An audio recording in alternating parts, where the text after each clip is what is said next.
High yield neuroanatomy that no one asked for, but you're going to get. Let's cover the ventricular system as well as hydrocephalus, and then we'll go into glial cells in part two. I'm going to talk it out while I draw it out. By the end, you can actually sketch it from memory instead of just staring at a netter image and hoping it sticks. This is kind of the overview of what we're going to do. Quick run through, we're going to go through ventricular anatomy, then the three types of hydrocephalus, ICP red flags, IIH, and then part two, we'll get into glial cells, pathology, and IHC. Okay, first up, ventricular anatomy. Let's start with the plumbing. CSF is made mostly by the choroid plexus sitting inside the ventricles.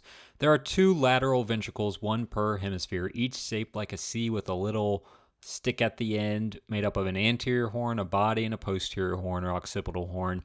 Each lateral ventricle drains through its own foramen of Monro, the interventricular foramen, into a single midline third ventricle. From there, CSF flows through the cerebral aqueduct of Sylvius into the fourth ventricle tucked between the pons and the cerebellum. From the fourth ventricle, CSF has three ways out: the two lateral foramina of Luschka, I don't know if I said that right, and one medial foramen of Magendie, also don't know if I said that right. The Luschka is lateral and the Magendie is medial. I just remember L lateral, M medial. All three dump into the subarachnoid space, which bathes the whole brain and spinal cord and balloons out into pockets called cisterns along the way. One of the important ones to note is the cisterna magna, kind of at the base of the cerebellum. Finally, CSF gets reabsorbed into venous blood through arachnoid granulations, which poke into the superior sagittal sinus. Kind of overview the flow. We start in the choroid plexus, which is where it's made, and then it goes into the lateral ventricles, which will go into the foramen of Monro, to the third ventricle, to the aqueduct, to the fourth ventricle, to your lateral and your medial foramen, out into the subarachnoid space, and then back in through the arachnoid granulations, and then finally into the superior sagittal sinus. And the process is constantly repeating itself, and CSF is constantly being made and constantly being reabsorbed, which is where you can see problems can arise if there's either a problem with the production or the reabsorption, because the brain is within a fixed space. The skull, there's nowhere for it to go. If increased CSF starts happening and there's nowhere for it to go, it will push down, and that is what causes herniation, and that is what causes problems. All right, now that we've covered like the basic plumbing, let's talk about what happens when it actually backs up. This is called hydrocephalus. What that means? Too much CSF in the ventricles. And there are really three flavors of it: communicating, non-communicating, and then ex vacuo, which is not really a hydrocephalus, but we're going to put it in here just to kind of talk about it. Is communicating hydrocephalus. What communicating hydrocephalus means is that there is no obstruction. CSF flows freely throughout the ventricles. The problem is either with absorption or production. The classic example is NPH, normal pressure hydrocephalus. Remember the triad: wet, wobbly, wacky. Wet is urinary incontinence. Wobbly is a gait ataxia where it looks like the feet are stuck to the floor. Wacky is dementia. It hits adults over 60, and the mechanism is the enlarging of the ventricles, which stretch the fibers of the corona radiata as they pass by.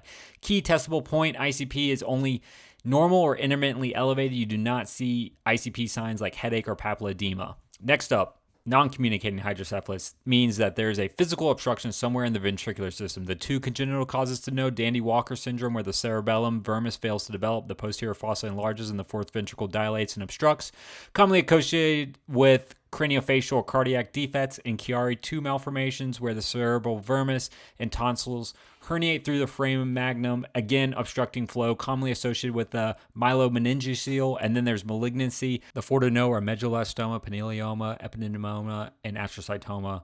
Remember, pinealioma, P for PEDS, classic is PEDS patient with hydrocephalus, increased ICP plus vertical gaze palsy. Lastly, ex vacuo. The ventricles will look enlarged on imaging, but it's not from too much CSF pressure. It's because the brain tissue has shrunk from atrophy, and the ventricles passively expand to fill up the space left behind. No true obstruction, no abnormal CSF dynamics. This is a favorite imaging trick because it can look a lot like NPH, big ventricles, but the mechanism and clinical picture are completely different. How do you recognize when hydrocephalus or anything else is actually raising ICP? Well, you got to know these red flags.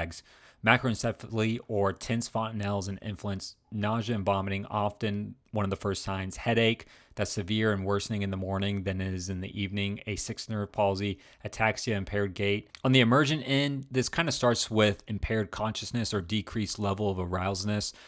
Then we move into Cushing's triad. This is a clinical triad consisting of irregular breathing, wide impulse pressures, and bradycardia. If you see this in a patient, this means impending herniation. Get neurosurgery on board ASAP. In fact, I just recently had a patient who had an aneurysmal subarach who bled into their ventricles, causing obstruction, which subsequently led to herniation, and the first clinical sign was the severe bradycardia. Lastly, we have IH/pseudotumor cerebri. The classic demographic is overweight female, young. On exam, you can use a fundoscope to see physical exam findings of the increased ICP showing papilledema. Imaging will be normal. A spinal tap will show normal CSF composition but a high opening pressure.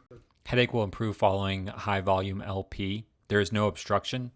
These patients will classically present with a headache, which is positional, worse laying down, double vision. The mechanism of action for the medication to treat this is commonly tested. The mechanism of action is a carbonic anhydrase inhibitor. The medicine's name is acetazolamide, and this will ultimately decrease CSF production at the choroid plexus.